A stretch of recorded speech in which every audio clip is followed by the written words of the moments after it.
আসসালামু আলাইকুম। কি অবস্থা? সবাই কেমন আছেন? আলহামদুলিল্লাহ আমি ভালো আছি। তো এই ভিডিওটা ছিল রমজান শুরু হওয়ার আগের ভিডিও। বতুয়া শাক ভাজি করেছিলাম। তারপর হচ্ছে চিংড়ি মাছের যে শুটকির এটার ভর্তা ছিল, রুই মাছ ভুনা ছিল আর চিংড়ি মাছ দিয়ে পেঁপের রান্না করা হয়েছিল। বতুয়া শাকটা আমার খুব পছন্দের শাক। তবে এই শাকটা একদম শক্ত ছিল, মানে একদম বিচি হয়ে গিয়েছিল। তাই খেতে খুব বেশি মজা লাগেনি। আর হচ্ছে শুটকি ভর্তাটা মজাই ছিল। পেঁপে দিয়ে চিংড়ি মাছটা দারুণ মজার একটা খাবার। শীতের সময় পেঁপে দিয়ে চিংড়ি মাছ দিয়ে রান্না করলে মজা লাগে, আর ধনিয়া পাতা থাকলে তো কথাই নেই। রুই মাছটা আগে আমার ভালোই মানে মজাই লাগতো। ইদানিংকালে আমার হচ্ছে রুই মাছটা বেশ একটা ভালো লাগে না। কারণ হচ্ছে বাজারে যেই রুই মাছগুলো পাওয়া যায় চাষের, বেশিরভাগ রুই মাছ দেখা যায় কি একটু গন্ধ করে।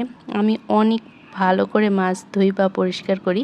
এটা খালামণির রান্না করা খাবার। খালামণি খুব সুন্দর করে মাছ পরিষ্কার করে এবং মাছ ধোয়। কিন্তু ঢাকার মাছগুলো যেন কেমন লাগে খেতে। দেশেরগুলো অনেক মজা।